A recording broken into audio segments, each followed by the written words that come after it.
quase que eu me esqueço. Agora eu vou compartilhar a aula.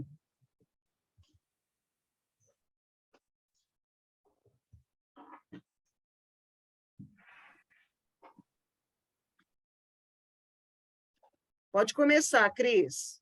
Pode? Peraí, deixa eu ver Pode. se tá... Peraí, só um minuto. Tá faltando... Pronto, agora sim. Tá. Em meio de lobos. Ide, eis que vos mando como cordeiros ao meio de lobos. Jesus, Lucas, versículo Capítulo... 10? Capítulo 10, versículo 3. 3. Espinhas de luz, certo? Certo. Isso. Naturalmente, Jesus, em pronunciando semelhante recomendação, reportava-se a cordeiros fortes que conseguissem respirar em plano superior aos lobos vorazes. Seria razoável enviar ovelhas frágeis a bestas violentas? Seria o mesmo que ajudar a carnificina. O mestre, indubitavelmente, desejava as qualidades de ternura e magnanimidade dos continuadores, mas não lhes endossaria as vacilações e fraquezas. O meu só está aparecendo até aí. Pronto. Aliás, para serviço de tal envergadura, desdobrado em verdadeiras batalhas espirituais, ele necessitava de cooperadores fiéis, bondosos, prudentes, mais valorosos. Enviava os discípulos ao centro de conflito áspero, não no gesto de quem remete carneiros ao matadouro, e sim à gleba de serviço, onde pudessem semear novos e sublimados dons espirituais, entre os lobos famintos, através da exemplificação no bem incessante. Entretanto, há companheiros, ainda hoje, que se acreditam colaboradores do Cristo apenas porque levantam aos céus as mãos postas, em atitude suplicante. Esquecem-se de que Jesus afirmou peremptório, ide, eis que vos mando. Em tal determinação, vemos claramente que existem trabalhos a efetuar, ações beneméritas a instituir. O mundo é o campo onde o trabalhador encontrará a sua cota de colaboração. É preciso realmente ir aos lobos. Seria perigoso esperá-los. Muitos lidadores, porém, reclamam contra a cruz e o martírio, olvidando que o Senhor e seus corajosos sucessores neles encontraram a ressurreição e a eternidade, através da resistência construtiva contra o mal. Se os madeiros e leões retornassem, deveriam encontrar o trabalhador no esforço que lhe compete e nunca em atitude de inércia, à distância do ministério que lhe foi confiado. O apelo do Cristo ressoa ainda agora. É imprescindível caminhar na direção dos lobos, não na condição de fera contra fera, mas na posição de cordeiros embaixadores, não por emissários da morte, mas por doadores da vida eterna. Emmanuel. Que lindo.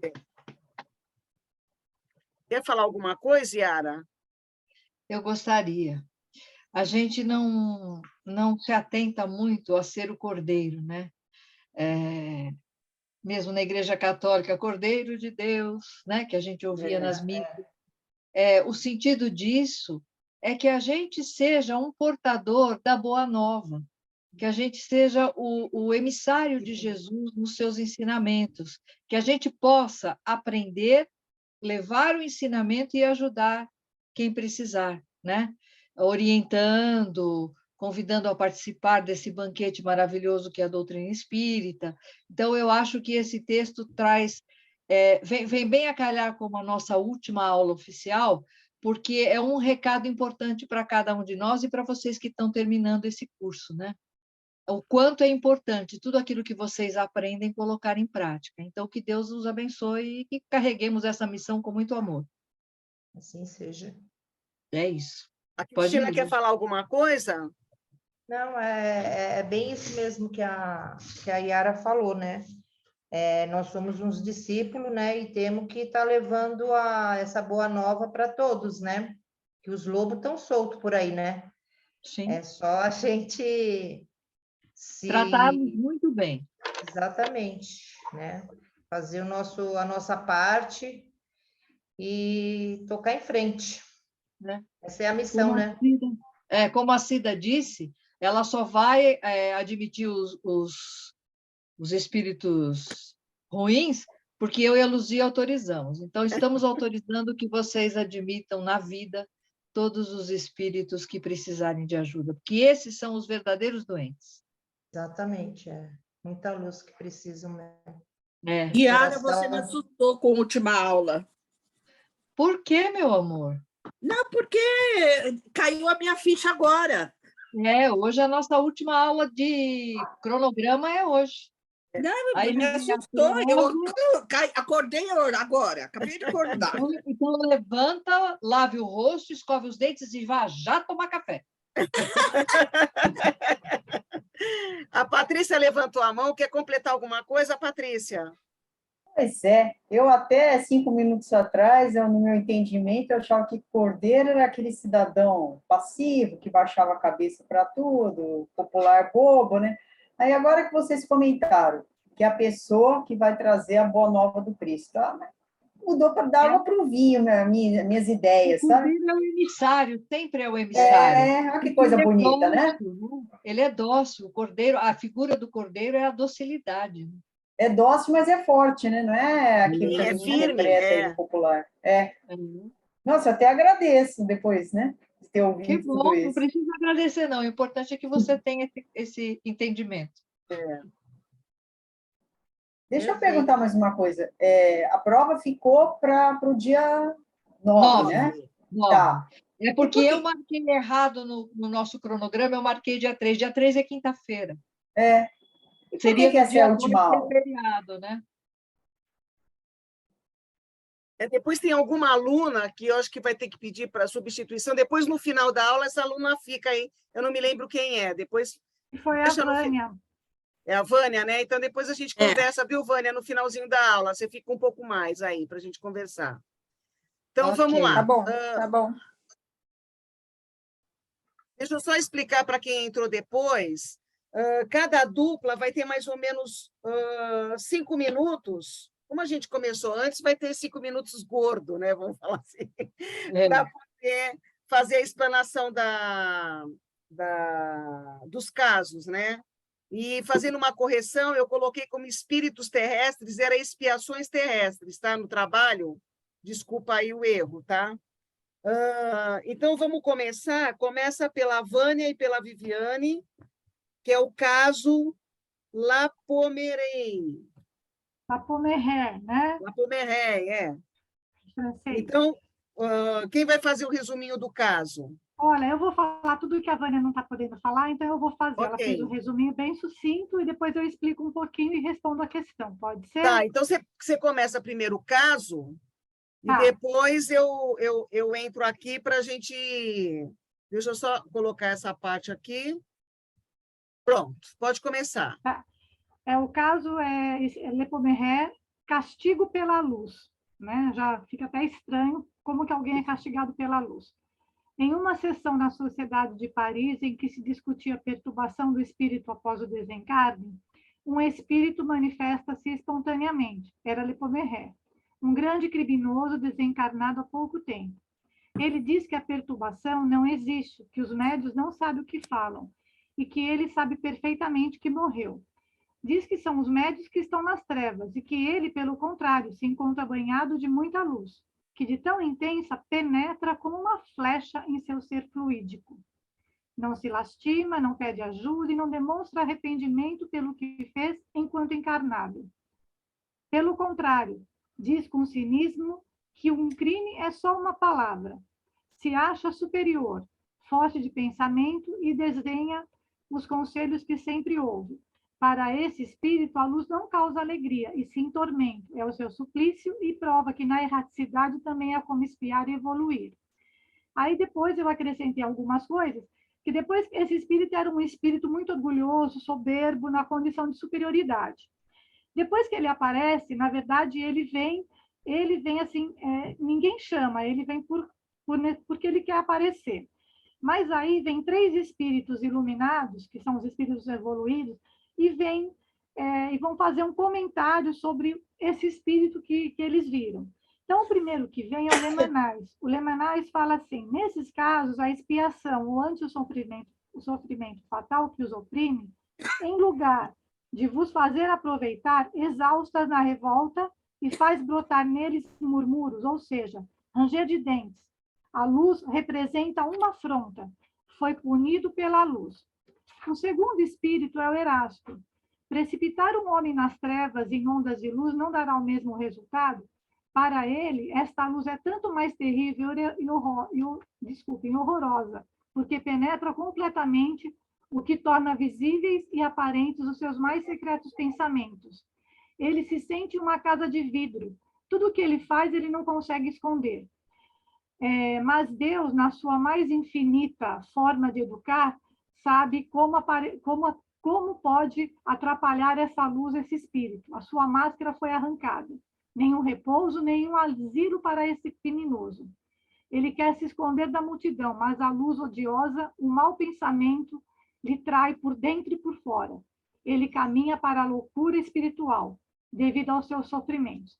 O terceiro espírito é o João Renaud, que as punições correspondem ao grau de adiantamento dos seres aos quais são infligidas. A igualdade de crimes não quer dizer igualdade individual. Cada um recebe a punição que merece. No caso dele, a luz espiritual. A luz que tortura o espírito é, portanto, o raio espiritual que inunda de claridade os secretos recessos do seu orgulho e descobre a inanidade do seu fragmento ser. Foi isso que eu tinha mais coisa, mas como tem que ser em 5 minutos, eu me enrolei um pouquinho aqui, né? Mas o que quer dizer é que essa luz para ele o mostrava. Ele queria se esconder e ele não conseguia. Por isso que é castigo pela luz, né? E a gente sempre fala um espírito iluminado, e no caso dele, ele fugia e não conseguia, porque ele conseguia que todo mundo visse, até os próprios com quem ele fez mal os viam. Então, a luz estava o ofuscando, né? Estava atrapalhando esse espírito, por isso que ele é um espírito endurecido, né? Exato. Eu não sei se ficou claro, desculpe, eu fiquei um pouco nervosa, falei muito rápido, porque 5 minutos para mim foi corrido. Não, mas não é uma coisa congelada. Você tem mais coisa para falar? Pode falar.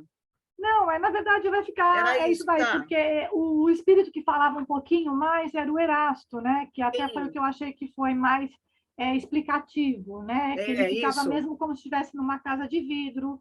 É um espírito que tenta se esconder e não consegue. É um espírito muito orgulhoso, né?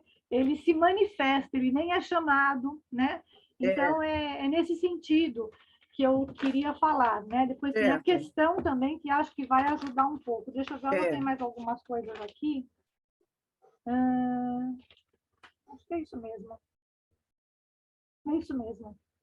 Tem até uma passagem no livro dos Mensageiros, que o André Luiz e mais um companheiro, que agora não me recordo quem é, eles iam nas regiões trevosas, e como ele já estava um pouco mais evoluído, ele já tinha uma certa luz. Então, o que estava coordenando falou assim, olha, vocês diminuam um pouco a luz, porque isso perturba os espíritos que estão nessas regiões, né? Então, você tem que abaixar um pouquinho para poder, aí sim, fazer o seu trabalho, se comunicar e conseguir chegar, né? Então, me fez relembrar, né? Então, a pergunta que eu fiz para esse caso é qual o sentimento que se detecta pela falta desse espírito e que perdura depois da morte física? Então, qual é esse sentimento? O orgulho a vaidade, a arrogância é o que se percebe habitar ainda nesse espírito, porque mesmo depois de morto, ele continua tendo esse orgulho todo. E é engraçado que tem uma antítese, né? Que a luz ofusca como uma flecha, né? Quer dizer, vai direto nele, quer dizer, então a luz para ele era doída, né? Era uma coisa sofrível, né? Então, assim, tem muita coisa para se falar, foi muito legal ter lido isso daí. Enfim, mas eu acho que ficou claro, né? Eu li bastante, achei bacana, e eu e a Vânia, a gente fez isso daí, tá bom? Aí acho que deu tempo de Essa falar. luz estava perturbando, porque, na verdade, ela estava chamando a consciência dele. Né? Isso. Então, isso. era uma, de certa forma, era uma coisa forçada, né? Que estava vindo essa luz e ele não queria mudar, Então, estava perturbando, né? Então, eu fiz a seguinte... Essa é a maior prova de todo o ensinamento que a gente viu esse ano, de que a gente pode se esconder de tudo aqui na Terra, até da gente mesmo. Mas quando a gente vai para o plano espiritual, tudo fica claro. Não tem como esconder. Então, a gente não escapa, não. Não, e assim, Deus, ele não erra, né? Porque falaram, como que Deus iluminou, deixou esse espírito iluminado? Porque para esse caso, ele precisava dessa iluminação para ser visto, porque ele era tão orgulhoso. E enxergar, ele precisava se enxergar. E ele não conseguia, né? E tem até uma parte que depois fala que esse espírito não vai mais ser um espírito... eu anotei aqui, ele deixa de ser um espírito endurecido, né? Ele vai passar a ser um espírito diferente por conta disso. Que aí depois até que vai cair, né? Lógico, ele vai ser ajudado pelos espíritos superiores, né? E assim, enfim, é isso daí. Eu fiz um resumão aqui. Tá ótimo o trabalho da dupla. Ficou muito bom. Eu coloquei assim, o orgulho, só complementando, o orgulho, a vaidade, a arrogância, isso tudo que vocês falaram, é que se percebe ainda habitar esse espírito. Né? Então, foi exatamente o que você falou. Né? E ele estava precisando ser chacoalhado por essa luz. Né? Então, sabe aquele momento? Então, você está lá naquela posição, mas pera um pouquinho, até quando você vai ficar? Então, você tem um solavanco aí para poder ir para frente, né? Para poder evoluir. Oi? Um leve cutucão. Imagine o sofrimento desse espírito aí, né, coitado? Sim. Apesar de tanto mal que ele fez, imagine, né, tão iluminado e tão sofrível. Então, mas é isso aí. Mas tudo bem, bora para frente para não perder mais tempo. Não se perde, aqui só se ganha. Desculpa se eu passei do tempo. Não, tá ótimo. Tá dentro do... A gente ganhou 15 minutos da harmonização, então agora tem um pouquinho mais. É que eu não quero falar que tem um pouquinho mais, senão o pessoal se anima, né? Agora é a dupla das Tatis. Tatiane, Ângela, vai falar sobre o caso Ângela. Elas estão aí, as Tatis? Oi, estamos. A outra, aqui é a Tati Arruda, a outra Tati está ouvindo. Mas ela está no trabalho, então ela não pode falar. E eu estou dirigindo, então vamos lá. Tá bom. O nosso caso é o da Ângela. A gente fez um resuminho, né? A Tati fez o resuminho e eu vou complementando, tá? Ok. A Ângela, ela se apresentou ao médium por curiosidade, né? E ele fez várias perguntas, ela respondeu que não se arrependia pelas suas faltas, que ela não era feliz, mas ela não sofria. Enfim, ela vivia uma vida de apatia, né? Mesmo desencarnada. Então, ela contou ao médium que quando ela estava... Peraí que eu estou dirigindo, que quando ela estava encarnada, ela foi casada e teve filhos, e que tanto o marido quanto os filhos, achei isso tão pesado, a entediavam, né? Preencheu a existência sem ocupações, que não fazia serviços em casa, pois tinha sempre uma empregada, uma criada. O médium perguntou se ela queria inutilidade dessa existência, auxiliar os espíritos sofredores que cercam. Ela perguntou como. Aí ele falou, rezando. Ela falou, mas eu não sei rezar, né? Ou seja, era muito complicado o posicionamento que ela tinha frente à vida dela encarnada e mesmo desencarnada, né? E ela não gostava de aprender porque cansava. Então, assim, ela era inútil, né, dela o tempo todo, amando apenas o prazer. Ela tinha feito, assim, ela tinha tido poucas alegrias na época de solteira, quando ela via diversões assim fúteis, né? Eles usam o termo frívolas, né? Mas fúteis. E aí ela trouxe infelicidade para o marido. Achei pesado isso também, assim. Fiquei com muita dó desse espírito, porque ela também não se preocupou com o futuro dos filhos, porque ela era desleixada, né? E aí, assim, pegando um gancho do que a gente leu, assim, ele termina, né, uma parte da explicação, da orientação do médium, ele termina falando que a gente tem que trabalhar, né? Depois eu pensei até naquela frase do Fernando Pessoa, né? Ser o quanto, né? Põe o quanto és no mínimo que fazes. Me veio muito essa frase dele, porque assim, ela viveu uma vida apática e totalmente egoísta, né? Que sentimento foi esse de indiferença? Ela viveu por viver, né? Então, assim, isso me causou bastante estranhamento. Ela não teve um senão, e também não se colocou à disposição para ajudar, né? Então, assim, fiquei me perguntando como vive um espírito desse no mundo da espiritualidade, né? Depois de desencarnado, como é que isso fica? Porque se ela não tem vontade de ajudar o próximo, para ela tá tudo bem, né?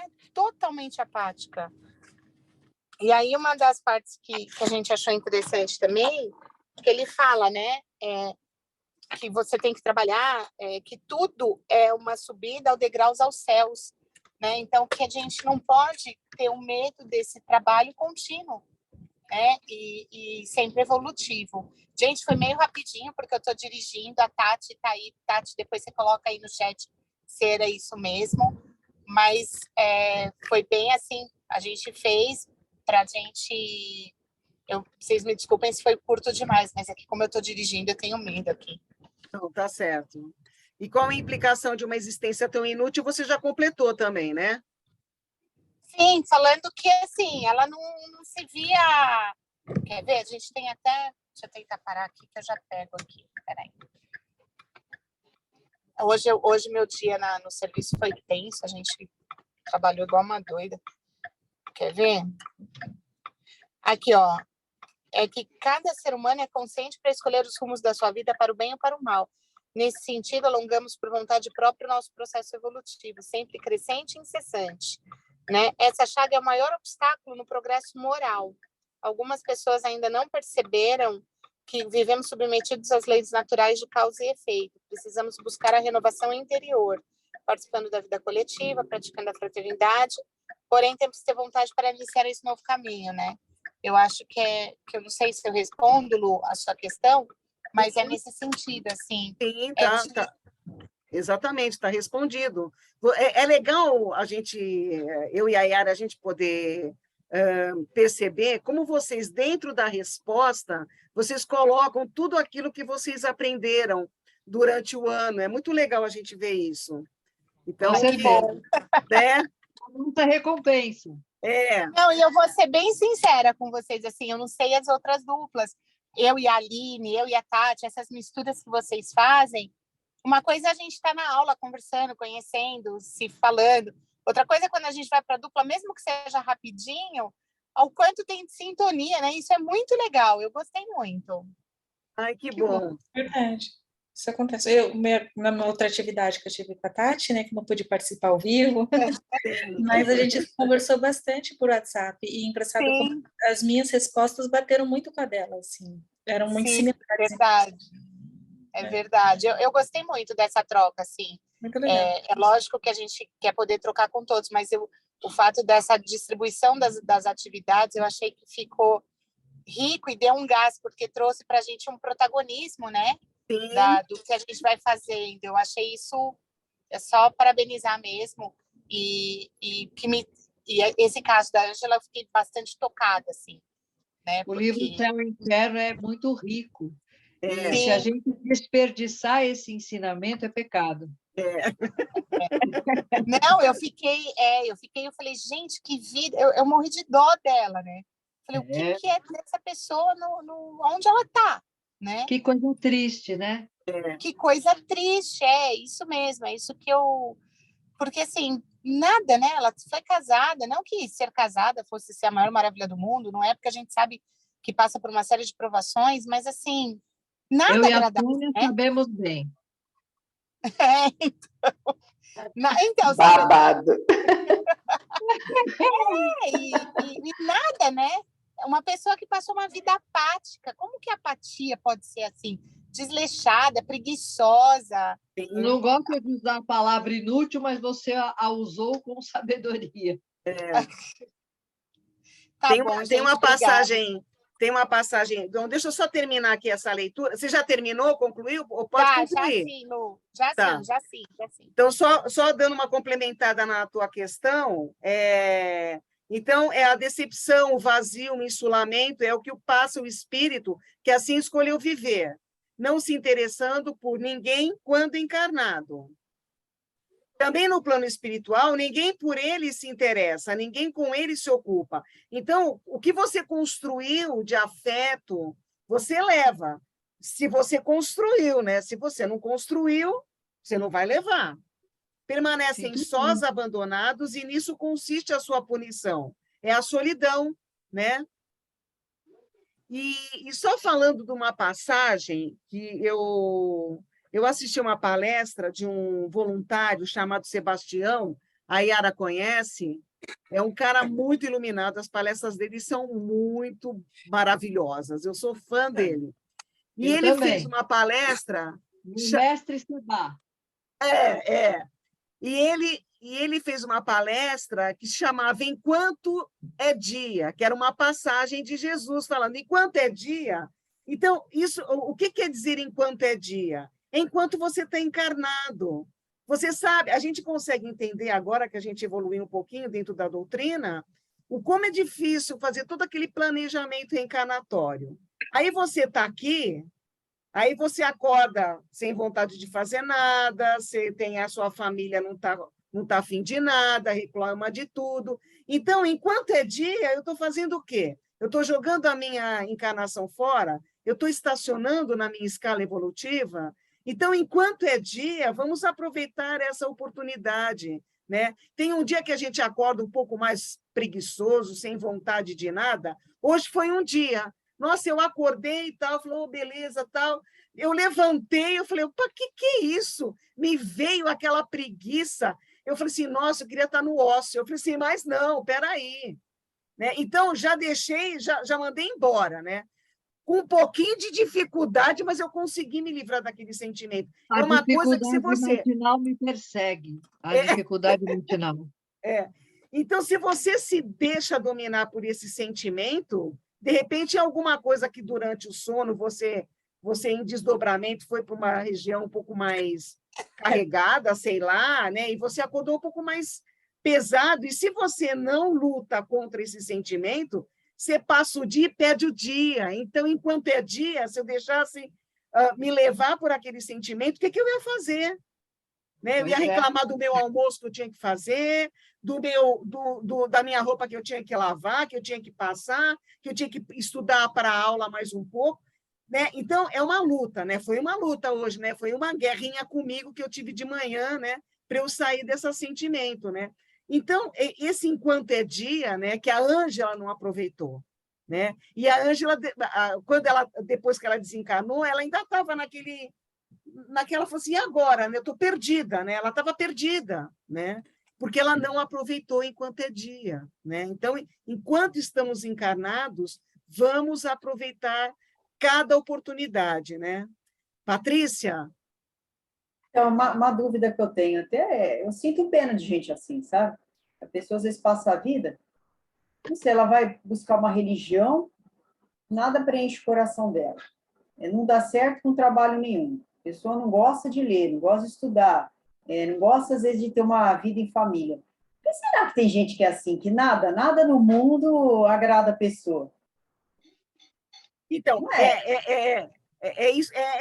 mal comparando esse sentimento que eu tive, né? Então, a pessoa, se ela não luta para conseguir sair disso, né? Então, ou seja, Patrícia, você imagina que o campo vibratório dela está sempre baixo. E aí ela não gosta disso, ela não gosta daquilo, é a mal-humorada, né? É a insatisfeita, e aí ela está sempre se alimentando daqueles espíritos que se alimentam desse sentimento dela. É ela que tem que... um fermento, vamos dizer assim. É ela que tem que lutar. É ela que tem que lutar contra. Às vezes é uma tendência que ela já traz e que ela está passando por essa prova. Então, de todo jeito, você tem que lutar. Ela tem que lutar, senão ela vai acontecer com ela a mesma coisa que aconteceu com a Ângela. Ela não pode chegar nada, ela não ampliou o seu rol de sentimento, não trabalhou em benefício dela própria, nem de benefício de ninguém, reclamando de tudo e de todas as situações, e aí vai, né? Então, existe pessoa assim? Existe. Infelizmente, ela vai ter que reencarnar outras vezes, passando por situações em que ela necessita de uma situação um pouco mais dura para ela poder despertar, né? É a luz que ela vai ter que levar, o chacoalhão, né? Ela vai ter que levar. Oi, gente, assim, né? Oi? Você falou alguma coisa, Yara? Falei, muitas vezes ela não desperta. E você imagina a vida de uma pessoa assim, nada tá bom, nada gosta, vai dia, vem dia, não aprende nada, não tem encanto nenhum na vida dele, isso é uma vida muito ruim, né? Quando eu estava indo na feira com meu marido, encontrei uma amiga que há tempos eu não via. Eu falei, oi, como é que você está? Está indo fazer a sua feira? Ela falou, que feira? Eu falei, sei. Aí, dali a pouco, eu comecei a perguntar como ela estava, tudo tinha... Em nenhum momento ela disse uma coisa positiva. Aí ela falou, deixa eu comer meu pastel, vou comer meu pastel, porque eu só venho na feira por conta disso. Uma pessoa que reclama da hora que levanta, da hora que vai dormir. Como é que ela pode ser feliz e fazer alguém feliz, né? Que fé em Deus ela tem? As pessoas boas acabam se afastando, né? Assim, que ela acredita? É muito que nem triste. aquele personagem do desenho, ó a vida, ó azar, né? Lembra? Os mais antigos vão lembrar. Daquela hiena, né? Eu lembro, era um desenho, né? Ó a vida, ó dor, ó céu. Tudo era ruim para ele, né? Mas tudo bem. O hard. Pessimista ao máximo, né? Pessimista ao máximo, Gente, quando passou isso que eu não me recordo? Tá bom. Você é do tempo do gordo e o magro e fala que não recorda. Tem comentários. Do He-Man. Olha, muito bom as Tatis, viu? Valeu. Agora é a Rosa e a Sônia, é um espírito aborrecido, não é isso? Isso. Quem é o espírito aborrecido, a Rosa ou a Sônia? Não, eu sou super alegre, não sou aborrecida. A Rosa também não. Eu ia falar, não é o nosso caso. Nós podemos não é o nosso caso. Agora, aborrecida e piada não somos. Jamais. Jamais. Meu Deus. Ai. Então, quem vai Você começa? Eu vou começar. Okay. Não seja inconveniente, tá? Mas tudo bem. Vou fingir que não vi que se inscreveu, Paulinho. Eu vou falar rápido. Não, pode falar com tranquilidade, pode falando. Não, eu vou falar rapidinho que nós falamos que nós somos, né, assim, para frente, alegre. Essa semana eu fui no médico, eu falei para o médico, mas eu posso tomar minha cerveja? Ele me deu uma bronca, mas ele falou que pode. Menos mal. Tudo bem, mesmo com bronca, ele disse que pode, tá ótimo. Falou. Uma graça ele, adoro. Eu não ia gostar. Se ele brigasse comigo, eu ia levantar e falar, não gosto mais de você, você é feio. Então, o espírito aborrecido. Ele aparece para o médium, né, já pedindo uma prece, que ele está há 180 anos vagando sem fim.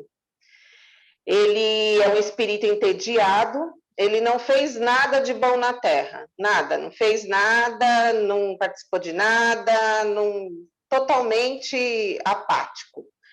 Não utilizou bem o seu tempo de encarnação. Ele ficou no tédio, o tempo inteiro ficou no tédio, sem fazer nada. E como eles falam, né, que o tédio provém da preguiça, é a mãe da ignorância, né? E ele fala que nas existências anteriores pouco aproveitou, também continuou fazendo nada, né? No maior tédio, e de uma vida para outra, uma foi reflexo da outra, ele não melhorou em nada, ele só foi ficando, não fez nada, tá bom assim, deixa assim mesmo, né? Aí o guia do médium, né, explica que tanto na vida terrestre como na espiritual, ele foi totalmente ocioso, né? E na espiritual ele continuava do mesmo jeito, quer dizer, ele não tinha a mínima vontade de evoluir, né? Ele estava lá estagnado, estava bom, deixa assim. Só que ele estava parado há 180 anos, né? Então, e ele falava que e às vezes é mais doloroso que o sofrimento agudo, né? Esse tédio, ele acaba sendo muito mais doloroso. São espíritos assim que buscam as vidas terrestres apenas para passar tempo. Então foi o que ele fez. E todas essas vidas que ele passou foi só um passatempo. Ele não evoluiu nada, não fez nada de bom, né? E ele teria que recomeçar muitas vezes até atingir a compreensão. Até ele conseguir cair na real de que aquilo não era bom para ele, ele ia continuar. Cada reencarnação, ele ia continuar dessa maneira. Quer complementar, Rosa? Eu acho que você já comentou tudo. Eu acho que só a gente reforçando que a questão a pessoa que é condenada ao tédio, né, entre os espíritos, também há um sofrimento, e um grande sofrimento. Porque tudo que não é alegria é dor. Né? É uma pessoa que passou 180 anos da vida vivendo dessa forma, né? Isso que me chamou muita atenção foi a quantidade de tempo que esse espírito levou para ter mudanças tão pouco significativas, né? Para conseguir sair dessa inércia que ele vivia, né? Ele descrevia a vida dele como sendo uma inutilidade, né? Quer dizer, é muito complicado isso, né? Porque isso é proveniente da preguiça, e a preguiça é a mãe da ignorância. Ou seja, ele não tinha interesse algum em buscar alguma forma de crescimento. Para melhorar. Ele estava sempre buscando o bem-estar dele, né? Ele veio aqui a passeio, ele veio para assim mesmo. E o pior é que, assim, ele não conseguiu se distrair, porque se ele estava na vida por distração, a única coisa que ele não teve foi distração. Porque o tédio não conseguiu proporcionar isso para ele. Né? E ele, mesmo errando, mesmo repetindo as mesmas coisas em todas as vidas, nada fez com que ele mudasse. Né? Gente, que só coisa sofrimento. Horrível. Só sofrimento, né? E aí, com o grupo ou o médium, poderiam arrancar esse espírito da apatia, como solicita o guia do médium. O que poderia acontecer para tirar ele dessa inércia? Bom, eu refleti muito sobre essa questão, Luzia, e assim, é muito difícil você chegar numa pessoa que ela não quer, de forma alguma, ela está cômoda naquela situação, né? Eu acho que o médium poderia fazer, como ele se sente isolado, porque é o que você mesmo comentou na questão anterior, e que faz sentido em todas essas pessoas, esses espíritos, né? Que o que você construi de afeto na tua vida, você leva para as outras. Né? Então, se ele não construiu nada de afeto numa vida, como é que ele pode ter? As pessoas que conviviam com ele não sabiam da existência dele. Cada um estava tão preocupado com o umbigo que não conseguia perceber o outro. Né? Então, eu acho que assim, o médium precisava dar uma chacoalhada nele, né? Não sei, tentar trazê-lo para ativar a fé dele, né? Ativar, na realidade, a crença, ele acreditar em alguma coisa, porque a fé é uma consequência depois, né? E a transformação dele só virá com são necessárias muitas encarnações. Sim. Muitas orações. E muitas orações. e acolhimento, né? Porque, no fundo, é uma alma carente. Sim. Esse contato com o médium, ele já auxilia nesse esclarecimento, né? Quando ele vai esse contato, né? Esse encontro, né? Sim. Eu acho que ele termina dando uma chacoalhada para que ele creia em alguma coisa. Não importa o quê, né? Porque se ele crê em alguma coisa, é um movimento. É um movimento. Né? E o que falta na vida é um movimento, é um sair do lugar, sair da inércia. Quando você faz terapia, o terapeuta pede para você ir falando, né? E quando você vai falando, você vai escutando aquilo, né? E o tratamento começa por aí, né? Você se escutando, né? Então, eu fiz aqui despertando... Isso, né? É um trabalho pequeno, né? Pequeno. Trabalho de formiguinha, né?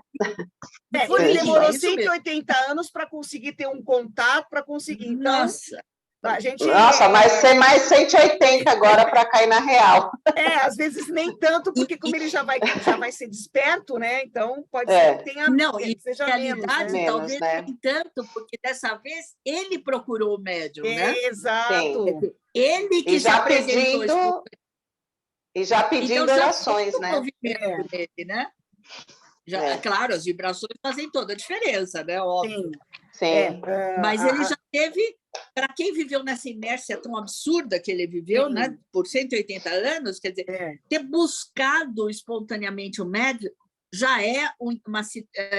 eu já sinto como um movimentozinho, como uma vontade de mudança. Exato. Sim. É isso mesmo. Despertando-lhe a consciência sobre seu estado e o mal que faz a si mesmo, com essa postura, né? Através das boas palavras e da prece, a qual predispõe vibratoriamente o espírito à mudança. Então, o fato dele ter buscado ajuda, dele escutar palavras que vão auxiliá-lo na sua reflexão, né? E a prece que vai auxiliar nesse processo todo de transformação. É necessário, principalmente, que ele queira mudar. O fato dele buscar ajuda já é um pequeno sinal, pois a preguiça e o desânimo podem perpetuar esse estado de apatia, né? Então, o fato de você procurar ajuda já é uma ajuda, né? Já é um sinal de alerta, né? Já é um sinal de alerta, de ajuda. Né? O enquanto é dia dele demorou 180 anos, né? Mas foi. O importante é que ele chegou nesse enquanto é dia. Ainda bem, né? Ainda bem. Com certeza. Viram por que os médiuns têm que estudar bastante? Como é que você encara um espírito desse nível num trabalho espírita? Num trabalho de que ele vem da comunicação? Nossa, é difícil. É difícil. Soluções. É um desafio mesmo, né? É um desafio. Vamos lá para o casal da sala. Muito bem. Fabiana e Roger. Vocês estão aí? Sim, estamos. Olha, deixa eu explicar. Eu coloquei vocês dois para fazer pela questão do horário, né? Então, eu sei que vocês trabalham, então eu falei assim, eu não vou colocar eles para fazer a dupla com outras pessoas, que seria interessante, né? Mas, pela logística do horário, e eu não sei qual é a rotina, então coloquei vocês dois mesmo juntinho para fazer. Certo. É bom. Quando tiver mais alunos em Lisboa, aí a gente troca aí. Então, vamos lá. Então, vamos contando para nós aí o que vocês entenderam da rainha aí. Bom, a rainha de Ud, né? Ela era uma rainha indiana, né? Que veio para a Inglaterra e acabou falecendo até na Inglaterra, né? Conseguiram falar com esse espírito e ela ainda se sentia rainha, né? Ela ainda se sentia mais importante que tudo, né? E a pessoa começa a perguntar, mas você era muçulmana, era cristã? Muçulmana. Hindu ou muçulmana? Sou muçulmana. Ela falou, não, sou muçulmana. Mas também não porque eu não tinha que ficar me preocupando muito com Deus, né? Tipo, ó, sou rainha, né? Ah, e Jesus? Ah, não quero saber de filho de carpinteiro. E Maomé? Ah, o que ela fala de Maomé? Ela fala, ah, não é filho de rei. Maomé não é filho de rei. Isso. Se achando, né? Sim. Desculpa aí, né? Pois é. E conversando com... Eles não conseguiam vê-la, né? E falando, e se a gente visse você, como é que você ia estar, né? Ia estar com os adornos. Então, ela ainda mantinha a imagem toda cheia de joias, né? De adornos Sim. ao redor. E, meu, ela não queria muita conversa, não, né? Tipo, E reclamava ela... de onde foi enterrada também. né? Ela reclamou também que se eu tivesse em terra indiana era melhor. No meu enterro nem todo mundo se curvou, sabe? E uma coisa interessante que foi, tá, mas foi mais ou menos uma pergunta, como é que você veio aqui falar com a gente, né, tal? Eu não sei. Alguma coisa me trouxe aqui e me forçando a falar com vocês, porque eu, por mim, não falaria. Simples assim. Vocês não são nada ao meu lado, né? Eu, por mim, não falaria. Então, isso eu achei interessante, né? Tem alguma coisa que tava forçando ela a, ouve essa galera, conversa um pouquinho. Né? E ela reclama por as pessoas não perceberem que ela é rainha, né? Assim, como... Eu morri, mas eu continuo rainha. Você devia me mandar as escravas aqui, né? Escravas para me ajudar aqui, né? Né? E aí, bom, basicamente é isso, até que o pessoal fala, gente, a gente até, eles até tinham mais perguntas, mas a forma que ela estava respondendo, né, do jeito que estava respondendo, eles falavam, pô, a gente esperava, não que soubesse, não que tivesse, né, a iluminação e tudo mais, mas que trouxesse um pouquinho de filosofia, né, trouxesse alguma conversa ali, né, que acabou não tendo ali. E mas muito arrogante, né? Muito orgulhosa, né? Muito ainda vivendo o que ela era na Terra. Esse é o resuminho, né? Agora a gente consegue perceber que, apesar dela ser toda soberba desse jeito, já tinha sido encaminhada, né? Então tinha alguém que gostava dela, que estava, né? O mentor dela, o anjo protetor, os espíritos amigos já estavam tentando ver se ela despertava, né?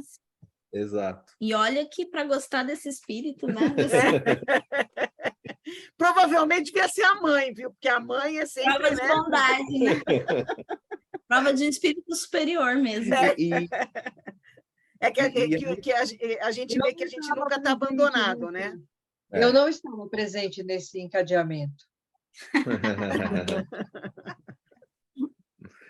Mas me diz uma coisa, vou fazer uma perguntinha, né? Eles não terminaram, mas é só sobre esse tema mesmo. Quer dizer, é um espírito afim dela, um espírito amigo dela, ou é simplesmente um espírito que viu que ela precisava de ajuda? Pode ser todos esses, né? A gente não sabe. Pode ser as duas coisas, quem né? for, pode ser tudo. Pode ser um espírito que esteja vendo que ela já está no começo de poder ser orientada, né? Ser despertada para a verdadeira condição dela, né? Ou seja, existem várias... na história não conta, né? Quem acabou levando, né? Mas o que é mais importante é que a gente está sempre acompanhado, né? Independente do caminho que a gente trilha, a gente nunca está sozinho, né? No processo de evolução. E mesmo que a gente esteja endurecido, tem sempre alguém tentando dar um chacoalhão para poder ser despertado, né? E esse encontro com o médium é que vai ajudar nesse processo. Então, ela vai passar por vários encontros, certamente, né? Que ela vai precisar para cair a ficha dela, né? Mas isso mostra que a gente está sempre acompanhado, sempre acolhido, né? Você querem completar alguma coisa a mais antes da pergunta? Então, a gente pensou bastante sobre essa pergunta de como que consegue ajudar, né?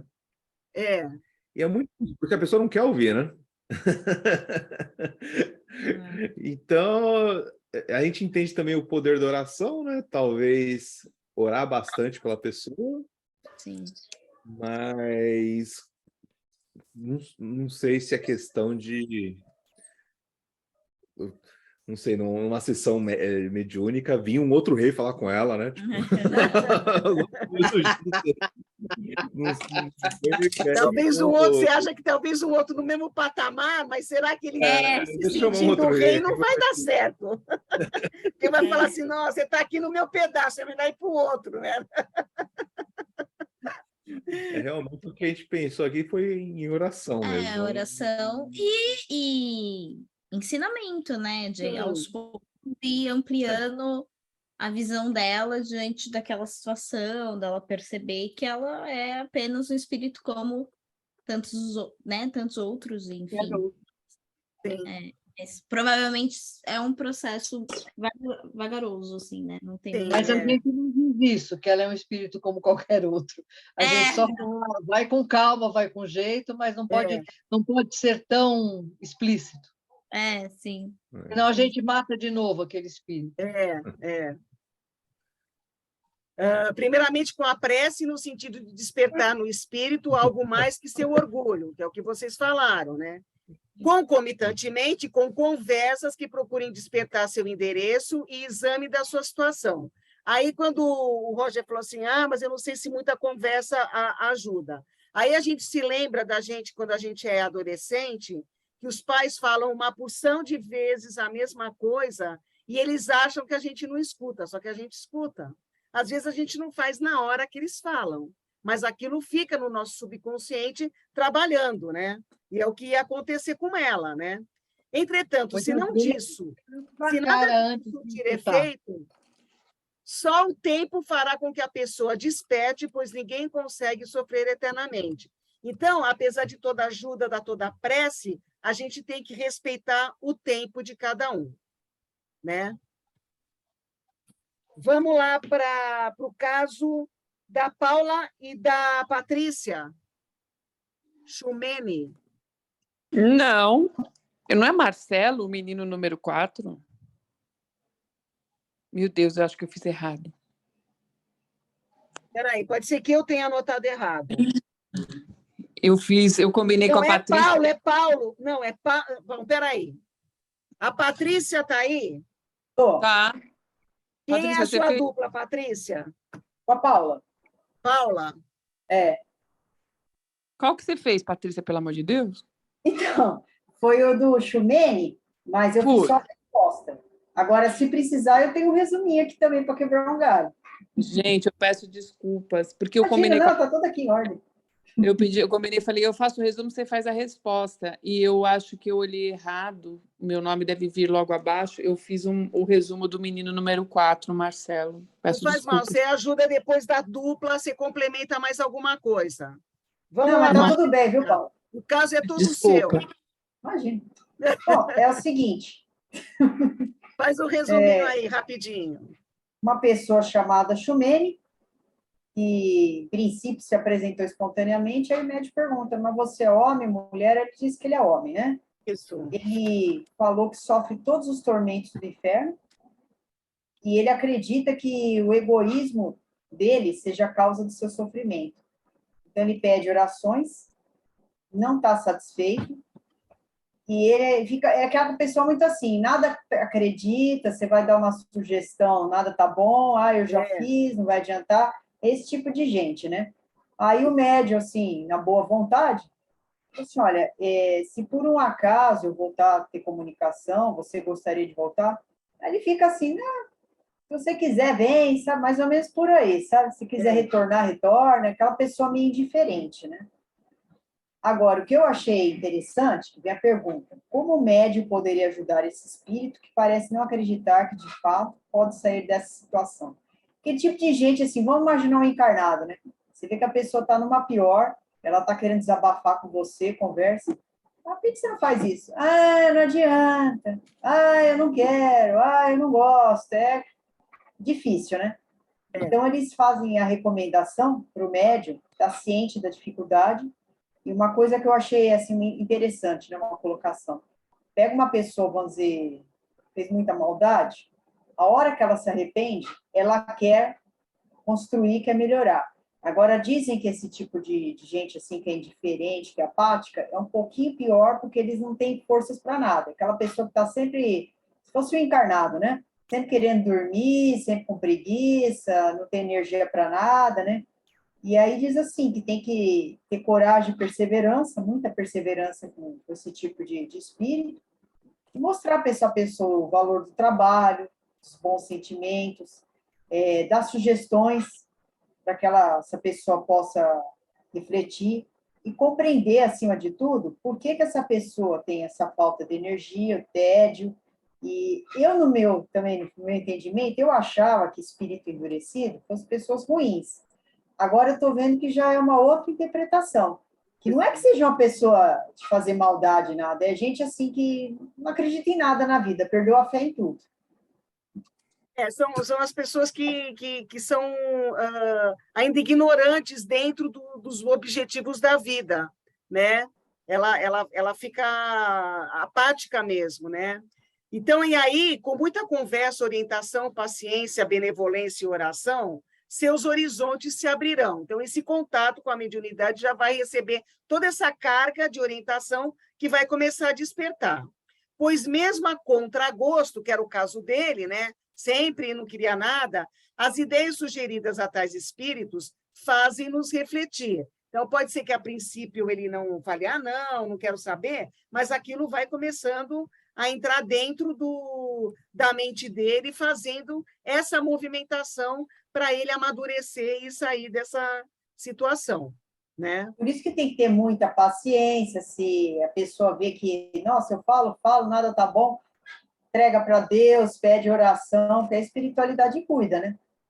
Cuida, e a gente entender que cada um tem o seu tempo, né? Então, a gente pensando naquelas pessoas que têm essas características dos espíritos endurecidos, mas estão encarnados, a gente vai rezando por eles, vai soltando as nossas opiniões e vai deixando, né? E vai deixando o que a gente puder fazer, a gente faz, através da palavra ou através da prece, né? E a gente também vai abrindo os olhos, né? Pedindo a Deus para sempre dar assim, sabedoria, para trabalhar as nossas cabeças, nosso intelecto, para nunca acabar assim na vida, porque é uma vida muito ruim, né? Muito sofrimento. A gente tem que sair desse ostracismo, né? Tem que lutar todo dia, né? Fala, Vivi. Não, então, os espíritos também, mesmo como encarnados, acontece isso, não é verdade? Sim, não é só quando é desencarnado. Não, a gente é aqui o que a gente vai ser lá, é a mesma coisa. Se a pessoa tem uma característica aqui, ela desencarna, ela continua, né? Então, se ela não despertou durante esse período, e ela no desencarne, ela também não vai despertar, só se ela vai recebendo, ela está disposta, começa a ter a percepção dessa ajuda, que está sempre presente, é isso que a gente tem que ter, está sempre presente, só que eu tenho que estar aberta para receber, senão eu vou demorar, e aí eu vou estar endurecida para conseguir perceber essa presença, né? Vamos agora, então, Paulo e a Naira? Isso. Eu vou falar o resumo e a Naira vai responder as questões. Eu acho que a Naira não vem, mas ela passou para a Yara vai ler, tá? Tá bom, tá bom.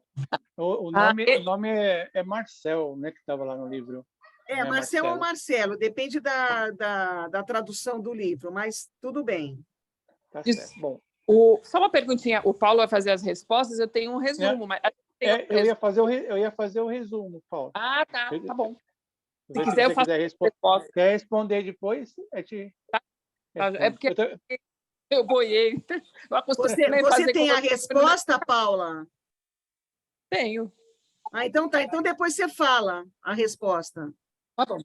Tá bom. Então vai lá. O Marcel era um menino de 8 a 10 anos. Ele sofria de uma doença congênita que deixava ele totalmente retorcido. Suas pernas eram muito arqueadas, chegavam a tocar o seu pescoço, né? Seu corpo era uma chaga só, uma ferida só, né? E sofria muito, intensas dores. Pertencia a uma família de poucos recursos, que pouco visitava, e a doença já durava mais de 4 anos. Apesar disso, o doente ele demonstrava uma inteligência, uma paciência e uma resignação fora do comum. Ele nunca reclamou, né? Ele despertou, com essa atitude, a compaixão de um médico que cuidava dele, que passou a ler para ele sempre que podia, e admirou-se da razão e entendimento das coisas acima do esperado pelo menino daquela idade. Certa vez, o médico ele pediu aos médicos que pudesse remédios para ele, né? Para que ele pudesse dormir e assim não incomodar ninguém com o seu sofrimento. Essa atitude por si só, né, demonstra que esses sentimentos são inatos, ou seja, pré-existentes ao seu nascimento. E os seus sofrimentos advêm também de faltas cometidas em existências anteriores e agora estão sendo depuradas. Ele sabia que os sofrimentos são passageiros e a recompensa pela sua resignação estaria no retorno à vida espiritual. Por algum tempo, depois do seu desencarne, após algum tempo depois do seu desencarne, ele deu testemunho dizendo que as agonias da terra prepararam as alegrias do céu e que não há dor insuportável desde que tenhamos o auxílio do Todo-Poderoso e dos Espíritos bons, e que a doutrina espírita deve auxiliar os que encarnam para aprender a sofrer. Esclareceu ainda que Deus lhe concedeu muitas encarnações para expiar suas faltas, mas que a última, que é essa que nós estamos falando, de Marcel, foi solicitada por ele mesmo. O guia do médium ainda explicou que o menino sofreu muito, né? Suportou muitas dores, né? Com resignação, mas sua passagem não foi tão terrível, e quando sua alma foi arrebatada por um anjo, exclamou: Eis-me aqui, Senhor, destes-me por missão exemplificar o sofrimento. Terei cumprido dignamente essa aprovação? Hoje a criança recobrou as proporções normais e paira no espaço, levando esperança e coragem através do seu exemplo. Esse é o resumo que eu fiz.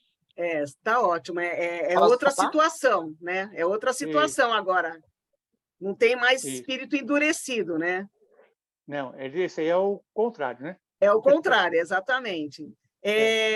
Paula, você quer responder o que significa o bem e o mal sofrer que esse espírito exemplificou?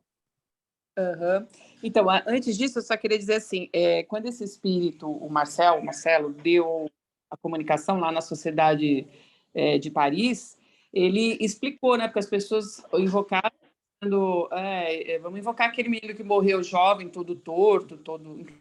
Era o meu número 4, porque ele parecia o número 4, de tão torto que ele era, né? Achei isso interessante falar. E aí, ele explicou que, na verdade, em umas encarnações anteriores, ele era muito bonito, muito poderoso, muito rico, muito adulado, e ele usou mal, né, esses recursos. Ele magoava os seres humanos, enfim.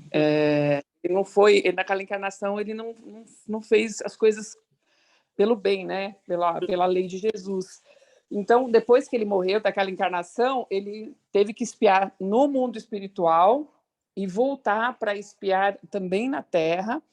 E aí ele teve o arrependimento. Quando ele teve o arrependimento dessas outras encarnações, daquele se comportou mal e dessas outras que ele sofreu, ele teve o arrependimento, e aí Jesus concedeu a ele que ele voltasse nessas condições e que tivesse uma vida breve, que era para acabar de depurar, né? Então, a resposta dele estar nessas condições é porque ele já tinha tido essas experiências anteriores, né?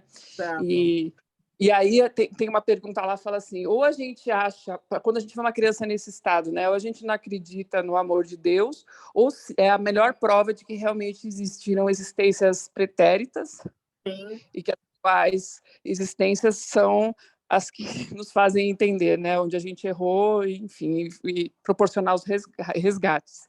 E o bem sofrer e o mal sofrer está dentro disso daí. Nas encarnações anteriores, ele não sofreu, ele errou, né? Ele não sofria, mas errou, cometeu erros, veio sofrer, mas ainda não tinha sido suficiente para ele depurar tudo. Nessa que ele viu esse sofrimento atroz, muito forte, ele sofreu bem. Tanto que ele sofreu bem que até foi um sofrimento até que breve, porque ele morreu cedo. Mas ele diz que hoje em dia ele é um espírito que ele vem para ser exemplo para as pessoas, que o sofrimento e a dor são o que eleva as pessoas. Então, o bom sofrer é não resmungar, né? Se resignar, exatamente. E entender que essa é a condição que você tem para avançar e para progredir espiritualmente. É isso mesmo.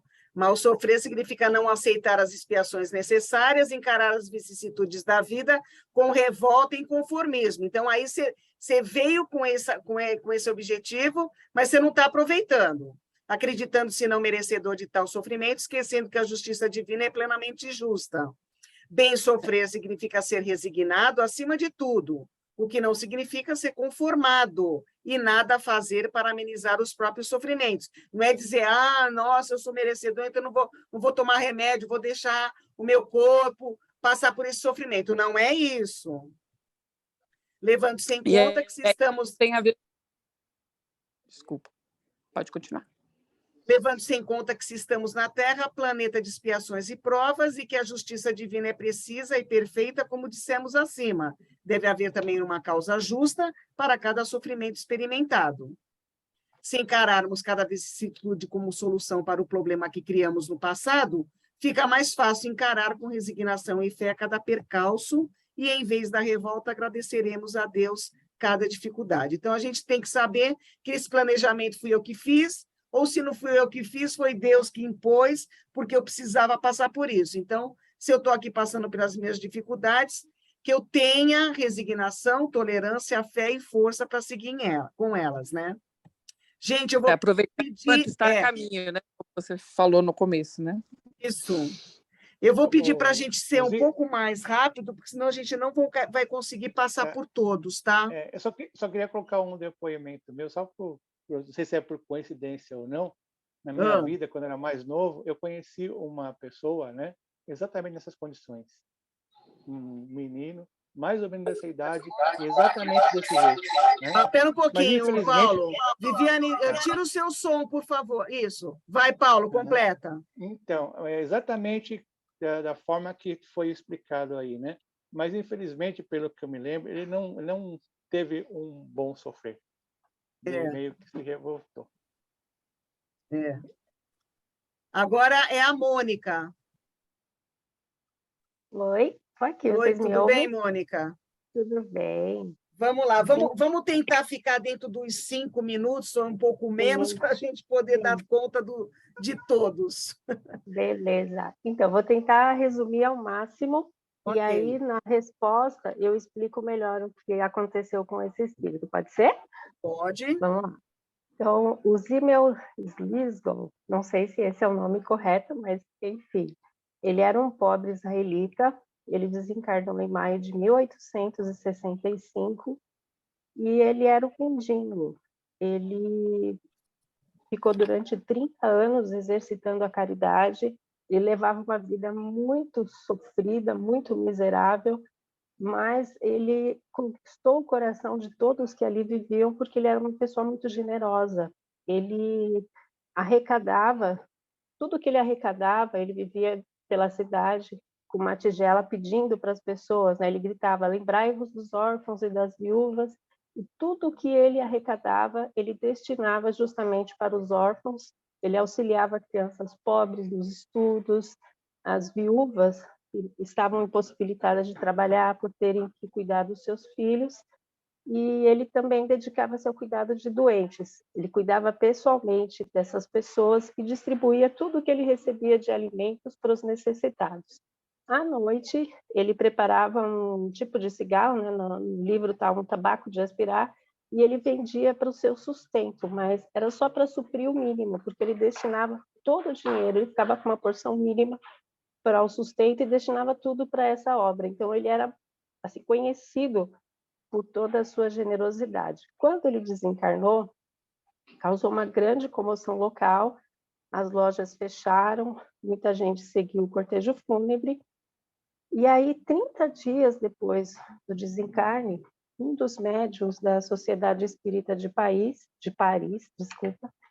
impressionado por toda a notoriedade, por tudo que ele ouviu falar desse espírito, motivado por uma carta que ele recebeu, ele o evocou e pediu detalhes da sua existência, né? Expressou admiração por todo o altruísmo, por quê? E quis saber qual a motivação dessa conduta tão altruísta naquela existência, né? E ele deixou muito claro que era com o objetivo de instrução espírita.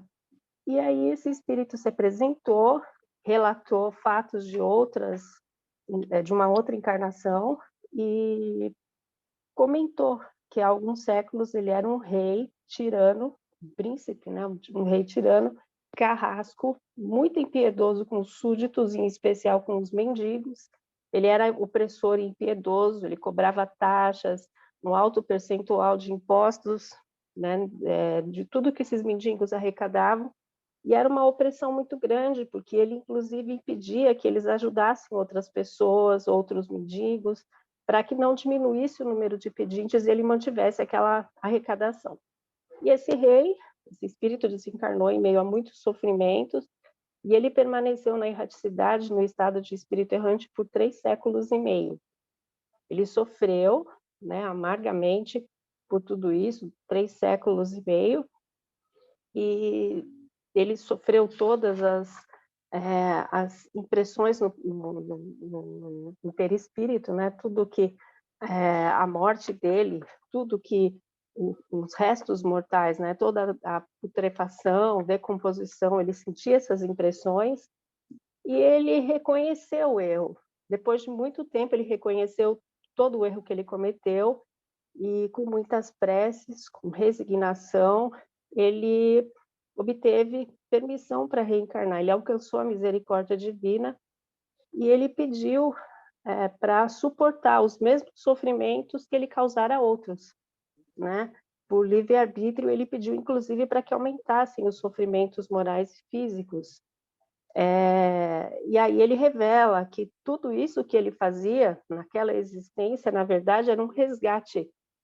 Ele estava resgatando todo o mal que ele causou a outras pessoas, e ele passou por tudo aquilo sem blasfemar, sem sucumbir, amparado por bons espíritos, conforme o relato dele mesmo, e ele confirmou que, enquanto ele esteve encarnado, né, como Zimmel, ele desencarnou em paz, tranquilo, né, com a certeza de que ele tinha a confiança de ter feito a reparação pela encarnação anterior. Ele se sentia feliz por ter sido recompensado muito além das expectativas reais dele, e ele afirmou: quem se eleva será rebaixado e aquele que se humilha será exaltado. Agora vou falar brevemente da pergunta. Estou muito devagar? Defina brevemente. Brevemente, vamos lá. Bom, primeiro, ele conseguiu cumprir as 3 condições necessárias, né, para pagar os traços das faltas e das consequências dessa existência, que ele foi muito mal, pelo arrependimento, pela expiação e pela reparação, né? O mais interessante para mim foi que, aos 30 anos, um dia antes de ele iniciar a sua missão, ele ouviu palavras que o tocaram e que foram a inspiração para ele prosseguir, né? Não façais aos outros o que não quereis que se vos faça, mas fazei-lhes o contrário, o que queríeis que vos fosse feito. E aí veio a lembrança de toda a vida sofrida que ele teve, que não dá para detalhar, mas que foi um grande estímulo para ele. E daí por diante, até os 60 e poucos anos, ele teve uma vida de muita abnegação, exercitou a caridade sem blasfemar nem murmurar e cumpriu a missão dele. E outros 2 pontos, 3, na verdade, em momento algum, ele teve consciência do que ele estava fazendo, que o que ele fazia, ele estava amenizando, reparando falta de existências anteriores, né? O amparo contínuo que ele teve, que ele mesmo declarou, e a manifestação da justiça divina, né? Nos menores detalhes de tudo que ele viveu.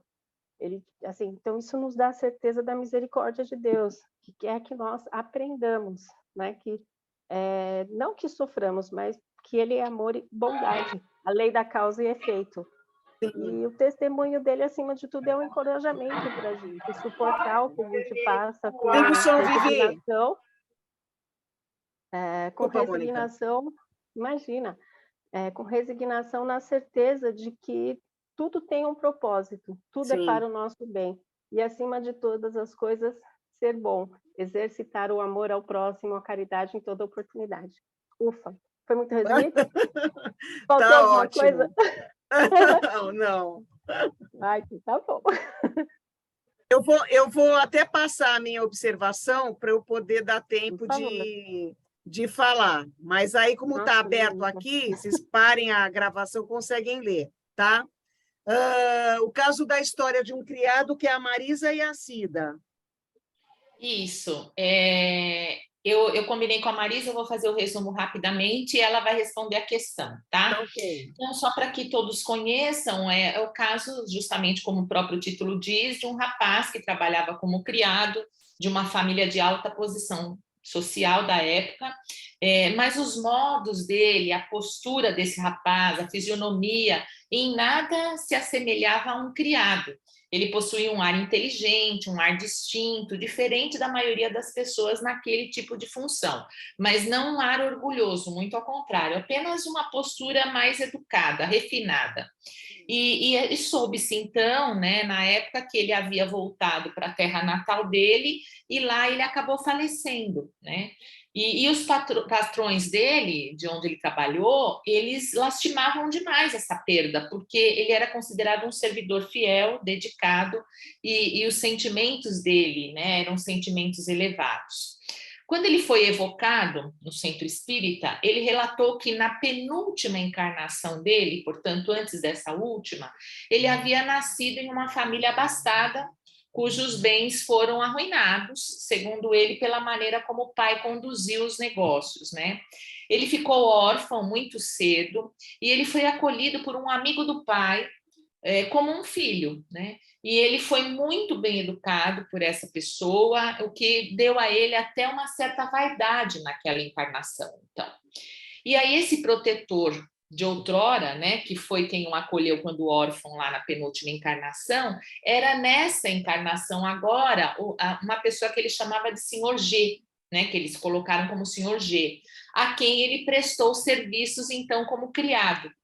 E ele disse que ele quis isso, ele que solicitou vir nessa última encarnação como criado dessa pessoa, como forma de espiar o orgulho da existência anterior.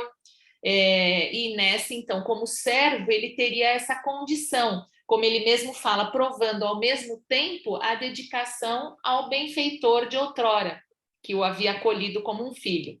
Ele disse que ele chegou, inclusive, a salvar a vida dessa pessoa, né, que ele ia ser esmagado por um tronco de árvore, ele conseguiu interceptar, sem nem que o próprio patrão soubesse, né?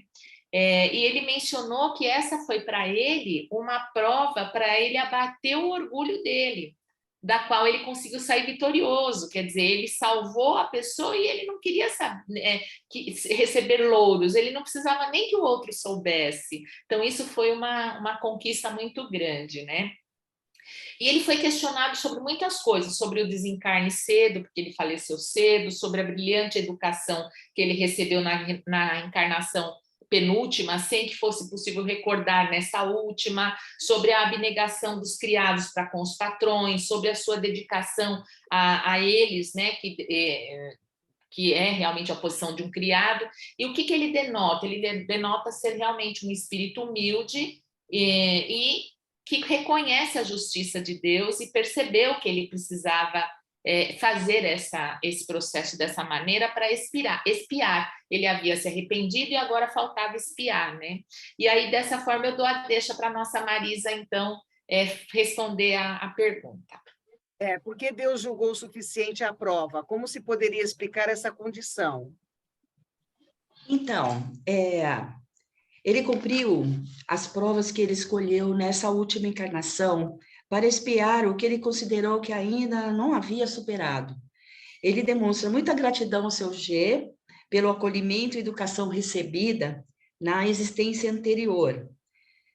Apesar de não querer recordar nessa última encarnação aqueles conhecimentos adquiridos. Nossa, eu achei extremamente humilde da parte dele, ele deixar um pouco de lado, porque os conhecimentos não são perdidos, foi só esquecimento nessa encarnação, para ser extremamente humilde como criado, né?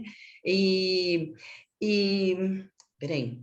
Aí assim, mas quando ele se desdobrava durante o sono, ele tinha conhecimento desses ensinamentos que ele tinha. Então, isso o ajudava no desenvolvimento da sua inteligência, no gosto pelas atitudes elevadas, na repulsa aos vídeos.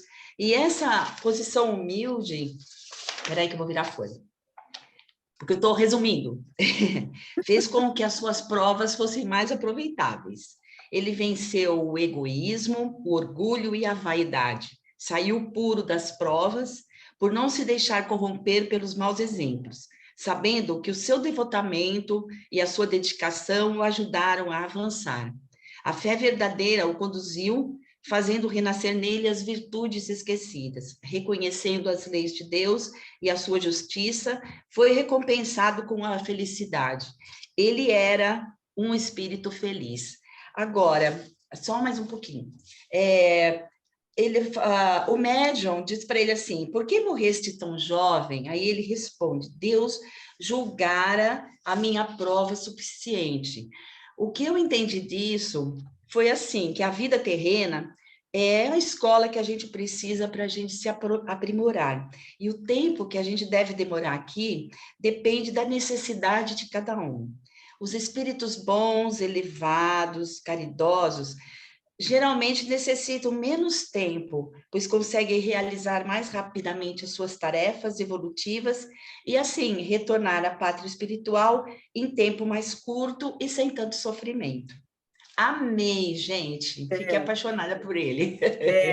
A gente consegue perceber esses casos de expiações terrestres, todas com dificuldade, né?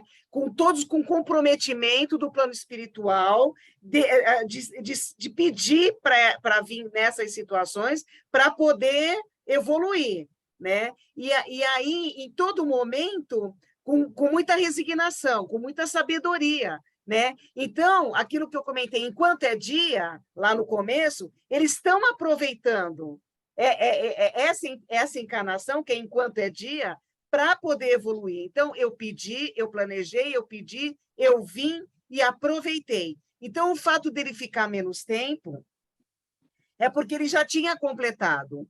E aí, isso só pode acontecer, tanto a ampliação como a diminuição, sempre de acordo com a vontade de Deus, né? Essa é mais ou menos o que eu ia explicar, mas eu não vou explicar porque eu tenho que passar, mas está aqui escrito. Depois eu posso até passar depois a aula para vocês no PowerPoint mesmo, sem estar gravado, para depois vocês lerem essas explicações, porque hoje eu prefiro que vocês falem, porque vocês estão trazendo muito conteúdo também de todo o trabalho que a gente fez durante o ano. Então, vamos lá, Lourdes e Aline. Isso. Eu combinei com a Lourdes também de eu falar o resuminho e ela responde a pergunta. Então. Vamos lá. E eu vou ser rapidinha mesmo, porque o texto mesmo ele é curtinho, não tem muito o que explanar. Ok, é verdade. O Antônio é pequeno. O Antônio B ele foi um escritor, né, que naquela encarnação ele foi um homem do bem, e morreu aparentemente por um ataque apoplético, que fala. Eu pesquisei no Google, e ataque apoplético ele é similar a um derrame, na verdade, ele meio que paralisa a pessoa. Né? Então, ele foi enterrado e sua família, posteriormente, precisou fazer uma busca de um medalhão que talvez estivesse no túmulo, e ao abrir o túmulo encontraram ele virado e com uma parte da mão comida, né, o que demonstra o desespero dele. Ele morreu desesperado, sufocado e com fome ainda, tanto que devorou um pouquinho da mão dele. Né? E em seu contato, ele explicou que em outra vida ele havia prendido sua mulher em uma adega, né, e, portanto, nessa encarnação ele teria esse débito a resgatar, sofrendo o mesmo mal. Ele até fala dente por dente, né? E que ele aceitou esse desfecho antes mesmo dele encarnar. Ele já estava ciente. E é isso. E aí vai para a perguntinha. Como você entende esta frase? Uma existência honrosa não exclui as provações da vida. Foi o que aconteceu com ele. Ele teve a última existência foi honrosa, porém ele tinha provas de vida, Débito, né? expiações, Isso. débitos e expiações de vidas anteriores, né? Porque ele enterrou ele enterrou a mulher viva, né? E ela morreu lá e ele quis ter o mesmo sofrimento da mulher, né? Então, nós, se conhecêssemos o Antônio B., iríamos ficar assustados com a situação, da forma que ele morreu. Mas ele teve seus débitos, né? Ele tinha que expiar e ele mesmo pediu essa situação, né? E no livro ainda fala que não são poucos, não é uma coisa comum isso, normal de acontecer, são poucas expiações desse tipo, mas ele mesmo pediu. Então, e com a gente, às vezes, o que acontece no nosso dia a dia, né, que a gente procura fazer tudo da melhor forma possível e vem as dificuldades, tanto físicas como morais, e a gente não entende, né, o porquê disso, né? Então, acredito eu que sejam débitos, expiações de vidas anteriores, né? Sendo que ainda nós somos reflexo da Idade Média, né? Desses tempos passados que foram muito difíceis, né? Então, mesmo hoje, as pessoas que nos rodeiam, sendo boas, procurando viver da melhor forma possível, ainda tem muitos problemas, né? Coisas que às vezes, a gente não imagina que aconteça, mas acontecem. Então, são as nossas expiações, as nossas provas, e a gente tem que... A gente não está livre delas. Está livre, É isso por aí. isso que a gente fala que não tem bala perdida, né? É bala achada, né? Ou seja, aquela bala foi para aquela pessoa que morreu, às vezes ela estava passando e morreu porque estava no planejamento dela, né? Que ela precisava passar. E mesmo ele sendo bom, ele pediu para passar por essa, porque imagina a consciência dele no plano espiritual, fazendo tendo a consciência da maldade que ele fez, né? Sim. Deixa eu passar aqui rapidinho. Mais alguma coisa, Aline? Quer completar? Não, eu achei interessante que uma parte do texto ele diz que pode demorar várias encarnações para a gente resgatar esse débito em específico, mas a gente tem outras coisas morais ainda para aprender, né, ao longo das várias encarnações. Então, mesmo que a gente agora, né, não resgate esse débito, não cumpra essa missão em específico, a gente vai aprendendo, e aí a hora que chegar a nossa vez, na hora que essa bala nos atingir, né, aí e resolver essa missão, então nós vamos estar mais perto da evolução, porque a gente já aprendeu outras coisas e junto com essa, somando tudo, nos tornamos melhores, assim, vai somando Exatamente, O aprendizado nunca é um só, né? São vários aprendizados que a gente vai passando durante a jornada, né? E se vai acumulando tudo até a gente juntar, né, os pedacinhos. Exatamente, fica tudo salvo no nosso pendrive, né? Tá tudo ali, porque é o que vai, né, para o outro plano. Pode falar, Paula. Eu não li o trecho, mas eu achei estranho ele falar dente por dente, né? Porque isso evoca a lei de Talião, e não é... Ele deu isso como, né? Ou seja, para ele precisava, para ele, né?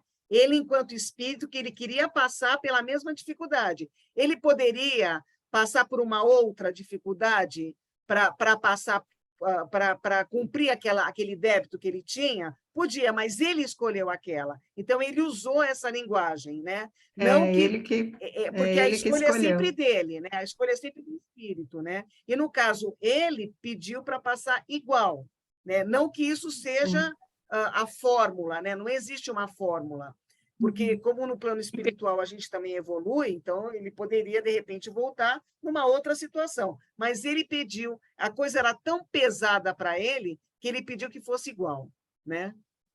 Entendi, é uma forma de dizer, como uma expressão para dizer que ele queria a mesma coisa. Que ele acabou usando, né? Porque para ele queria que fosse dessa maneira, né? Gisele? Oi, pode começar, Luzia? Pode sim, por favor. Tá. O caso do Letil, Eu achei ele muito, embora muito triste, muito bonito, porque é um cara que depois, quando você chega no final, você vê que ele cumpriu exatamente o que foi combinado no plano reencarnatório, e eu acho que corrobora com a ideia do que a gente vem aprendendo, de que também as penas não são eternas, né?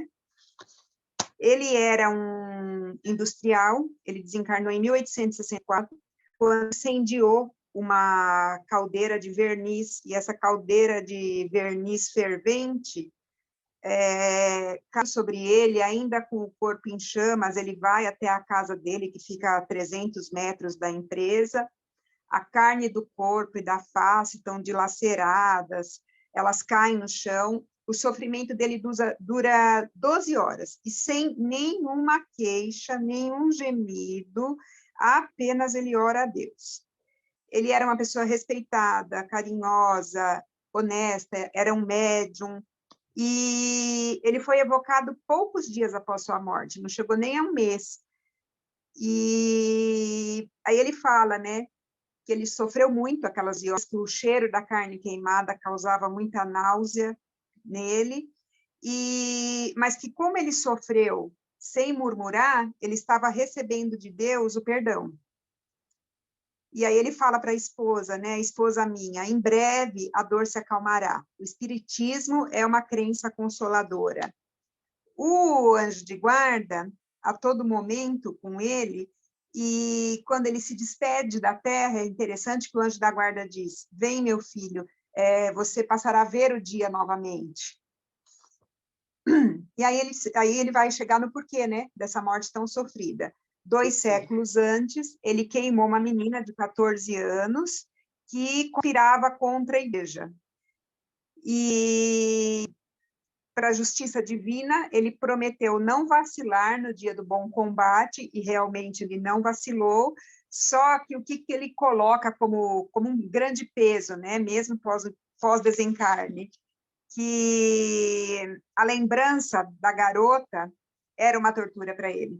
Porque aqui na Terra o esquecimento é o repouso do coração, mas do outro lado você tem a lembrança, né? Porque aí o véu do esquecimento acaba. Sim. E o caráter do Letil nessa última encarnação demonstra o aperfeiçoamento dele, ciente de que as dores físicas são expiações, ele resigna-se, dizendo que Deus era justo, e ele era merecedor de tudo que ele estava passando. Sim. E aí a pergunta, né, que foi feita é o que mais me chamou a atenção nesse texto, né, nesse caso, é a presença constante do anjo da guarda, né, desde o momento em que a caldeira cai sobre ele, às 12 horas de sofrimento, no momento do desencarne e pós-desencarne também. Achei lindo, lindo, lindo. Triste de chorar, mas lindo, lindo. Sim. A gente tem sempre o anjo da guarda próximo, mas ele estava aberto para ouvir, para sentir aquela presença, aquele auxílio. Então, a partir do momento que ele estava aberto, né, ou seja, ele fez um compromisso tão firme, né, que ele realmente manteve todo aquele o comportamento, se manteve equilibrado durante a maior dificuldade, né? O tipo de caso que há aquela lição, quando termino de ler, o cara cumpriu o plano reencarnatório dele. Né? Nisso ele tinha propósito. Vamos seguir, então. O caso Ana Bitter é a Elaine e a Edmeia. A Edmeia está aí? Eu acho que não, né? Tô sim. Não, Oi, mas você tá aí, o meu o meu é Francisca Vernes. Não, é a Cristina Francisca, não é? A Francisca sou eu. Nossa, eu vi errado, meu Deus do céu. Não tem problema. Eu vou pular. Eu vou pular o caso. Ah, não é Ana Bitter agora, é? Não estou vendo essa Ana Bitter aí. Ana Bitter é a Elizabeth? Ana Bitter é o da Elizabeth, isso. Tá. Elizabeth está aí? Ah, está aí. Oi, Elizabeth. Então, vamos Oi, lá. querida. Cristina, peraí. Deixa eu só ver uma coisa aqui. A Ana Bitter está depois do meu.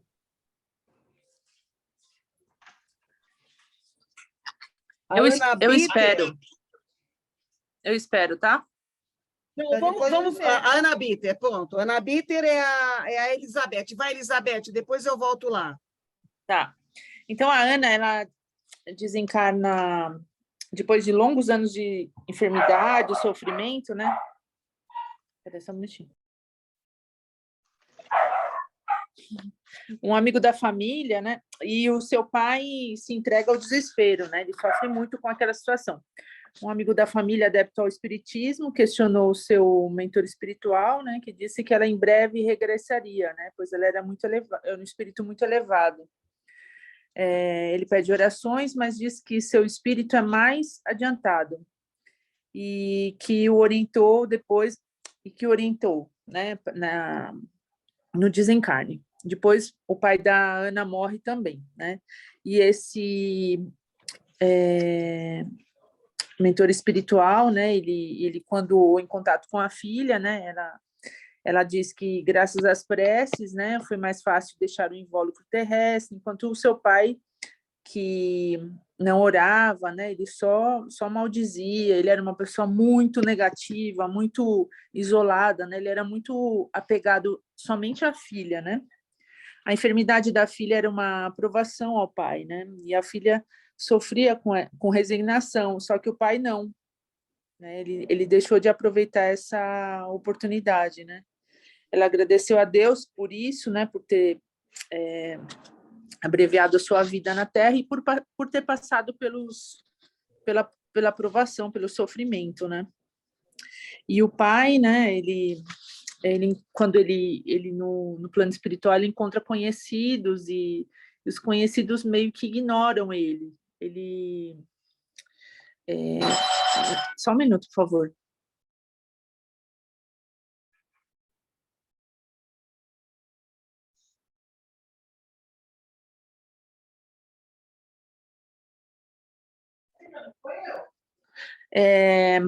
Encontra conhecidos, né? O pai encontra conhecidos, mas como ele não se interessava por ninguém na Terra, eles não o acolhem, né? Ele se sente sozinho, né? Ele sabe que faleceu, ainda não consegue encontrar sua filha com rapidez, né? Acredita que ela ainda está morta, permanecendo. O pai continua permanece só, abandonado, né? E sempre em murmúrio, né? Triste a situação do pai, né? A prece, aí respondendo a pergunta, né? Como a prece poderia ajudar esse espírito a dar-se conta da situação e buscar mudança das suas atitudes, já que parece cego e surdo a qualquer apelo? A prece, no meu entendimento, poderia ajudar, sim, o pai de Ana a deixar o invólucro terrestre, e antes disso, né, também durante sua passagem pela Terra, poderia ter se ligado mais a Deus, ao próximo, às pessoas, né? Ajudaria a acolher, ver a aprovação como uma oportunidade, aceitar com resignação, né, o que a filha passava, porque a prova dele era a enfermidade da filha, né? Mas ele não aproveitou. E dá atenção não só à filha, mas às demais pessoas à sua volta também, né? Que a gente está aqui não por um único propósito, né? Mais ou menos isso que eu entendi. Me desculpem os latidos, a campainha, a bagunça, parte. Justo na hora, é assim. Na tua casa é latido, na minha é miado. Eu vou passar o da Lisiane e depois eu termino com o Carlos e a Francisca, tá bom?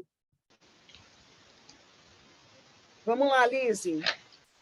Então, vou tentar ser bem rapidinha. Eu vou ler aqui um pedacinho. Então, o caso é o Josemé. O caso é o José Metre, né, o cego.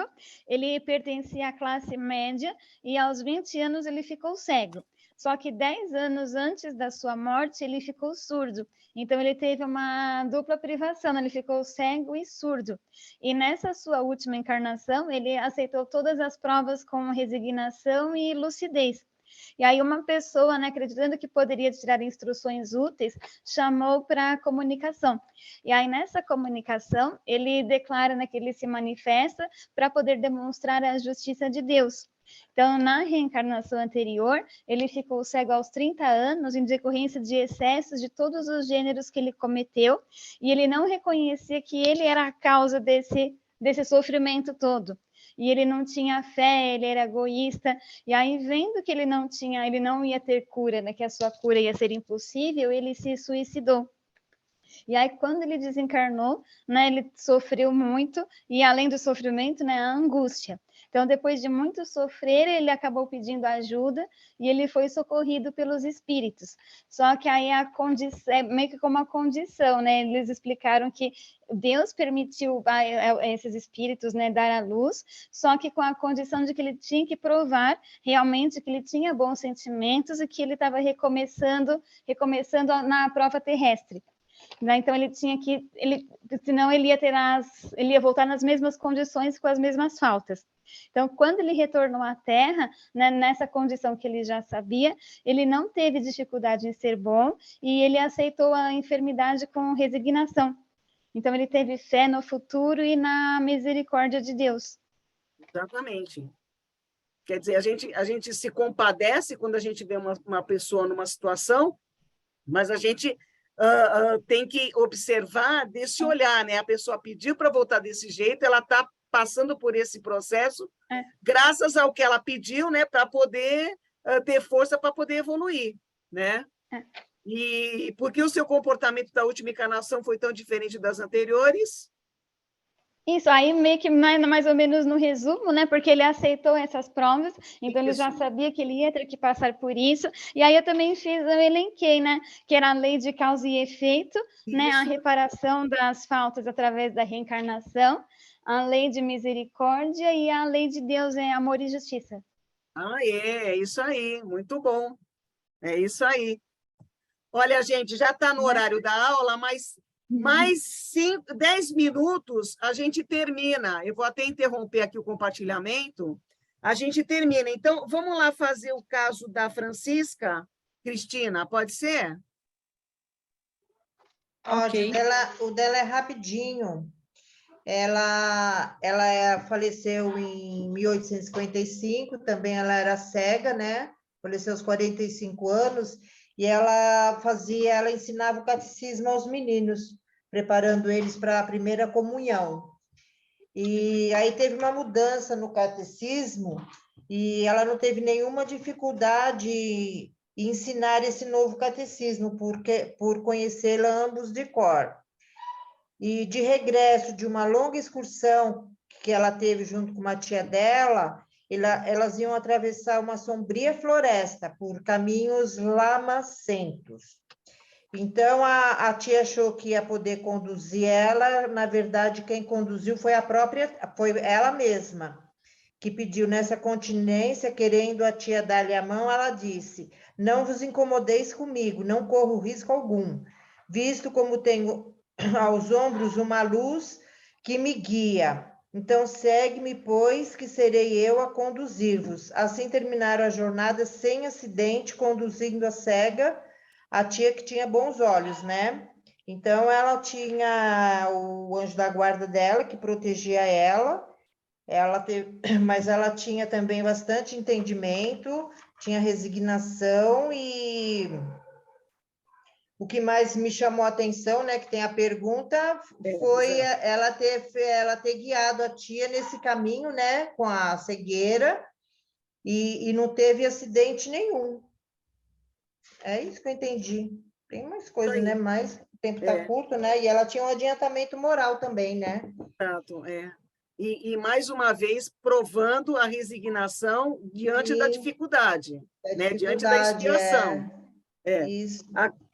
Agora, para finalizar, é o caso do Carlos, né? Que a Edneia está aí, né?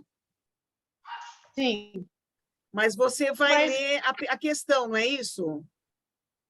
Não, porque o caso que eu fiz foi da Francisca Vernes, o que ela acabou de falar. Eu não sei se eu li errado, mas eu fiz, gente. Porque o seu caso era o Carlos, né?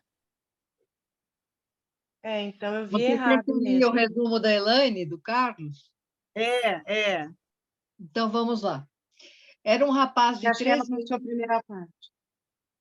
Oi? Ela passou a primeira ela passou o resumo para você, né? Isso. Passou. Tá.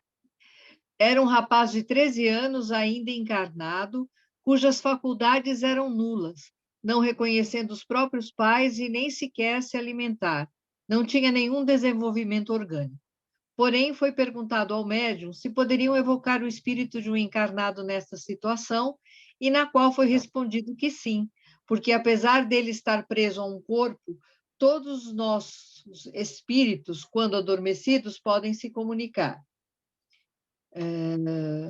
E quanto a este espírito foi evocado e se comunica dizendo que quando adormece se sente mais livre, mas acha essa situação do corpo é uma punição de Deus, pois em encarnação passada foi um jovem libertino e leviano na época do reinado de Henrique III. Lhe perguntaram se ele escolheu essa punição de hoje e ele disse que não, que foi imposto essa situação para seu aprendizado. Na instrução de um espírito, ele explica que os idiotas são seres castigados pelo mau uso das faculdades das encarnações passadas. Então, esse castigo nessa encarnação são escolhas dos próprios espíritos, arrependidos, e que desejam resgatar suas faltas, porque veem e ouvem, mas o cérebro não deixa se exprimirem, é uma prisão carnal. Os atos de fúria, com a imbecilidade em certos momentos, são no íntimo julgamentos do seu ser que dele sofre e se vexa. Então, quando maltratados pelos outros, sofrem mais ainda, sabendo que a vítima não pode se defender. Os idiotas nascem e morrem assim, sem noção nenhuma do bem e do mal, mas para a família, um filho desta forma é uma bênção, por se fazer a caridade desinteressada, uma das virtudes mais agradáveis a Deus. É isso. E aí a gente finaliza os conteúdos programados desde o começo do ano. Acabou. Espero que vocês tenham aproveitado. E eu percebi durante esses trabalhos, nesses últimos blocos aí do Céu e Inferno, que vocês, nas questões, vocês colocaram todos os conteúdos trabalhados nas respostas, né? Então, eu fico feliz, né? Eu e a Yara, a gente tendo a responsabilidade de passar, né? Mais ou menos o que a gente sabe, né? E vocês terem conseguido assimilar, né? Mônica Marinelli quer saber se já está encerrando. Claro que já. Não viu o cronograma, Mônica Marinelli? Agora, uma pergunta que eu gostaria de fazer, tá? Semana que vem é feriado, né? Na outra nós teremos a prova. E as outras semanas de novembro, como que será assim? Então, as 2 próximas semanas depois da prova serão o estudo do livro, que vocês vão receber o que cada um vai fazer. E depois nós vamos ter a última aula, se não me falha a memória, no dia 30, né, Lu? Que será o nosso encerramento do curso oficial. Ah, tá. Então não está tão última aula assim, né? Não, é exatamente dia 30. E aí, dia 30, vai fazer churrasco aqui em casa, vai vir todo mundo aqui para casa. E nós vamos fazer o encerramento aqui. Estão convidadíssimos. Já tô lá, Soninha, já tô convidando. Eu também. Mas venham mesmo. O médico liberou, tem que ter cervejinha que o médico liberou também. Totalmente, amiga. Eu e outros colegas é churrasco online. Mas, Yara, deixa eu só tirar uma dúvida, antes da Soninha acabar com a aula na segunda. Mas, assim, só para ficar bem claro, então, a semana que vem, no feriado, não terá aula. Não. Nem no 2, que é feriado, e nem no 3, que seria a prova, não vai ter aula. Não, o dia 3 eu marquei errado, gente. Porque dia 3 é quinta-feira. Não tem problema. Mas você vai para o tronco, tá, Yara? Fica tranquila. Eu falei que vocês iam ficar muito chateados de não ter a prova no dia 3. Eu ficar muito chateada. Yara vai ter mais tempo. Enquanto eu ardo no mármore do inferno, vocês vão ter mais tempo para ler. Que bom! Não me vai arder no mármore do inferno antes da festa da Sônia, pelo amor de Deus. Não, pelo amor de Deus. Vamos lá. Dia na casa da Sônia. Eu vou arder antes e vou arder depois da festa, assim eu me pulo mesmo. Aí nós vamos comer e beber mesmo. Meu Deus do céu, que medo! Gente, valeu, viu? Foi muito bom, viu, esse trabalho. Foi Parabéns para todos vocês. Foi Obrigada. Foi supimpa.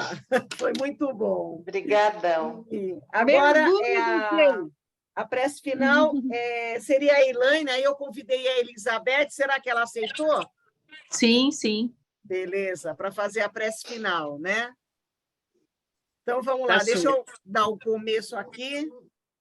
Então, vamos, com os nossos pensamentos elevados a Deus e a Jesus, com uma gratidão imensa por essa turma, por essa possibilidade desse trabalho, por essa possibilidade de, através do nosso estudo, tanto o meu como o da Yara, como o de vocês, nos aprofundar um pouco mais nos ensinamentos de Jesus, que faz com que a gente se torne pessoas melhores, com certeza, certos das nossas necessidades de melhora, de reforma íntima, de evolução, de aceitação das nossas provas e expiações. E assim, com muito amor, com muito carinho, com muito sentido de trabalho realizado, a gente conclui o conteúdo, mas certos de que a gente vai continuar unidos aí nesse grupo. E vamos envolver, então, a Beth, que fará a prece por nós. Graças a Deus e graças a Jesus. Deus e graças a Jesus. Agradecemos a Jesus e aos bons espíritos por mais uma aula, uma reunião, né, que foi tão maravilhosa, a contribuição de todos, compartilhamento de conhecimento, de experiência nesse período que foi tão rico.